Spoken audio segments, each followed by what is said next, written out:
Je m'appelle Jean-Paul Hamet, je suis peintre paysagiste à Saint-Pèlerin.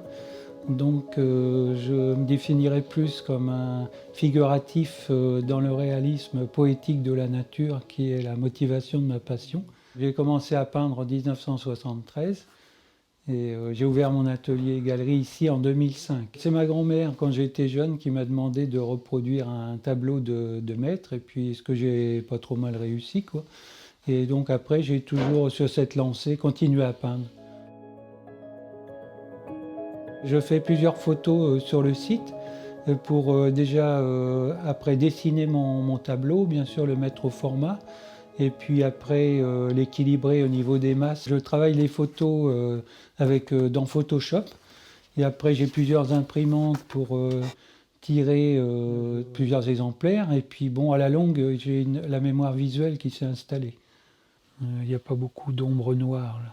Je peins avec des traînards, des pinceaux en poil de marque qui sont très très fins pour avoir une certaine souplesse. J'utilise comme liant de l'essence de térébenthine et je trace donc les premières lignes des éléments du tableau.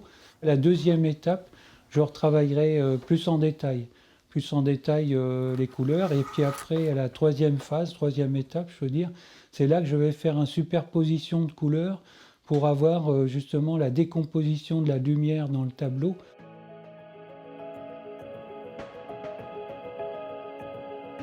Pour réaliser un tableau, je vois par exemple sur un format 25 figures, c'est-à-dire 81 cm sur 65 cm, je travaille à peu près 4 semaines sans être bien sûr 8 heures par jour.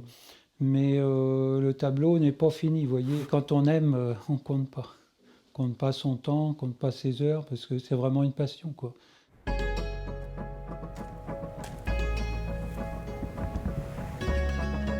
Surtout que j'aime reproduire mes tableaux assez précisément, différentes espèces d'arbres, de plantes, de fleurs, tout ça, ça me motive énormément, quoi. Je suis un passionné de nature. Et j'aime aussi peindre le patrimoine tel que des lavoirs, des manoirs, des moulins, des châteaux aussi, parce que c'est le patrimoine et je suis très attaché aussi. Souvent, des fois, les gens me disent ah bah tiens, on croirait voir l'eau bouger ou la sensation de vent dans les feuilles, des choses comme ça, quoi. Quand je me promène dans cette nature, je suis toujours. Moi, je suis vraiment, disons, dans mon élément, quoi. Et j'essaye justement de reproduire ce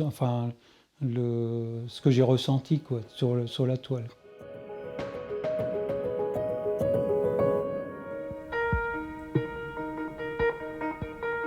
Je suis Sébastien Chambonnois, le créateur de l'entreprise Vert Liquide et créateur aussi de la marque La Maison Lucien. Je suis autodidacte, j'ai commencé par le domaine automobile et j'ai eu la chance aussi d'intégrer une petite entreprise dans la détergence parfumée où j'ai travaillé pendant à peu près plus de 21 ans.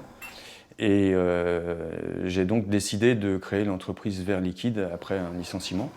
Là, après, il faut attendre que ça tourne. On retrouve aujourd'hui dans le commerce des produits plus ou moins qualitatifs à des prix exorbitants. Et moi, j'ai créé en fait des bases respectueuses de l'environnement avec des matières en plus locales pour pouvoir apporter un produit qualitatif à moindre coût à l'utilisateur. Il faut savoir que les compositions sont assez atypiques, c'est-à-dire que ce n'est pas des notes monolithiques comme du pamplemousse ou de la bergamote simple. C'est vraiment des compositions où on a à peu près 17 matières dans chaque création. La création de la bougie, elle est très très longue. On mélange déjà toutes nos matières premières qui sont 100% naturelles. Et puis on va les couler uniquement à la main. Et tout est fabriqué à la main. C'est-à-dire qu'il nous faut à peu près 2 jours pour fabriquer 150 à 200 bougies. Alors cette création s'appelle Victoria. C'est une base de rhubarbe et de rose ancienne. Aujourd'hui, la Maison Lucien utilise de la cire de colza ou de soja pour fabriquer les bougies. Et en Eure-et-Loire, on a un savoir-faire agricole qui est énorme. Et le but serait effectivement de créer un partenariat en fait, avec un agriculteur local pour pouvoir ensuite fabriquer avec cette matière. C'est aussi le partage du savoir-faire de la maison avec effectivement des lieux locaux pour valoriser en fait le tourisme. Avec la Duche et la Thière par exemple, l'ancienne demeure de M. Coff, le souhait était de faire vivre ce lieu à travers un parfum entre le passé, le présent et l'avenir. L'idée d'avoir créé cette entreprise, c'était de pouvoir faire plaisir aux personnes qui puissent acheter des produits qualitatifs. C'est de faire voyager les personnes à travers des souvenirs d'enfance, pourquoi pas, et aussi de pouvoir prouver que les artisans locaux savent travailler et apportent des produits vraiment très qualitatifs.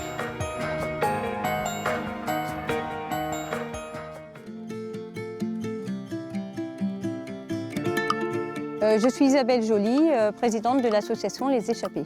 J'habitais à Paris et ce n'est pas une vie qui me convenait particulièrement. J'ai toujours voulu vivre à la campagne. C'est pourquoi j'ai trouvé un terrain il y a 10 ans pour monter une association et récupérer des chevaux. On va essayer d'aller faire un petit tour avec voleuse et consul. Ouais. On va peut-être aller les chercher déjà. Et puis, Prends voleuse. Ouais. Voilà, zou, je referme. Hop. J'ai récupéré des chevaux donc de l'abattoir il y a 8 ans à peu près déjà, donc je n'avais pas encore monté d'association à ce moment-là. Ayant le diplôme, le monitorat équestre et un paysage assez sympathique autour, et la cavalerie, j'ai décidé de monter avec des amis une association pour promouvoir les promenades à cheval autour de Cloyes. Bah oui. Ah oui, en plus. On refait une boucle avec ce qui te reste et tu en fais comme ça plusieurs. Hop. C'est un nœud magique, c'est quand tu tires, tout se détache.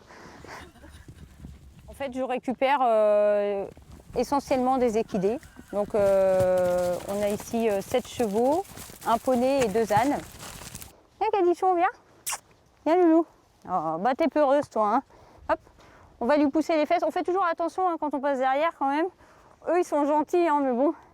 Il y a des chevaux qui sont moins gentils que d'autres. Le but de l'association a été de récupérer des chevaux de l'abattoir et de les entretenir au quotidien. Les gens qui viennent ici ne viennent pas uniquement pour faire des promenades. Il y a aussi tout le quotidien à vivre avec les chevaux. Donc, ça peut être uniquement les soigner, les nourrir, apprendre aussi ce qu'on n'apprend pas forcément en club, c'est-à-dire à soigner des plaies, à soigner les pieds. Il y a beaucoup de choses en fait à connaître autour du cheval, tu vois. Tu les caresses doucement comme ça. En général, ils sont habitués, tu as vu, ils le donnent. Et après, on met la main en dessous. Bon là, ils sont un peu sales, mais voilà, on se lavera les mains après. Et après, tu vois, il faut dégager ce qu'on appelle la fourchette. C'est le triangle qui est comme ça. C'est plus un échange de savoir et un partage de connaissances autour des chevaux et des animaux. Allez, bon, tu te rappelles de toute façon comment on sait là Sophie, je vais montrer, hop, voilà, le tapis, voilà, qu'il soit bien avancé, ça c'est toujours devant. Hein. Tu veux quoi toujours comme... Bon, avec le montoir c'est quand même plus facile, puis ça leur fait moins mal au dos. Allez, on est parti, avec ce beau temps. À dos de cheval, on ne voit pas les choses de la même façon qu'à pied, hein. Déjà on a une vue bien plus haute. Ça permet aussi, quand on fait des promenades en forêt, d'entendre des animaux qu'on ne verrait peut-être pas quand on est en groupe ou quand on est à vélo. Parce que c'est vrai qu'on voit beaucoup de chevreuils ici, de faisans, parfois des sangliers. Le fait d'être à cheval, c'est vrai que ça permet de côtoyer la faune plus facilement.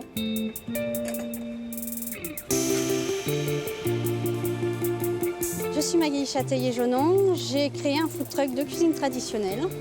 Je suis à la base assistante vétérinaire, donc c'était mes deux passions, la cuisine et les animaux. Donc les animaux ont gagné la première partie de ma vie et professionnelle et la cuisine gagnera la deuxième. Bonjour. J'ai commencé l'activité en novembre 2020, donc c'est tout récent, au début du deuxième confinement. Bonjour. cuisinière en place? Oui. Qu'est-ce que tu veux? Ouais. Merci beaucoup. Tu as mes poissons? Oui. Pas facile. Non, Allez. Et avec? Ça te va? c'est impeccable. Je me fournis sur le marché, donc je ne vais pas le chercher, il vient à moi, on va dire. Je fais une panure maison et je fais avec des carottes et je vais rajouter du riz aujourd'hui. Le fait de transformer le produit, enfin d'acheter le produit frais et de le transformer tout de suite, ça permet de garder les saveurs, les vitamines, enfin tout ce qui est de bon dans le produit et puis le goût est meilleur. Tout ça, il faut le valoriser.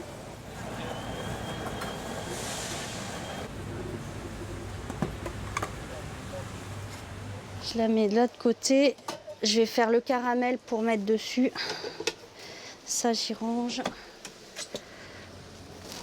J'ai commencé à cuisiner avec ma grand-mère pendant que ma mère travaillait. Après, ma mère, les week-ends, on cuisinait beaucoup ensemble. On a souvent organisé des fêtes de famille ensemble, les communions, les repas d'anniversaire. Donc on était habitués à cuisiner et à préparer pour de grands nombres aussi.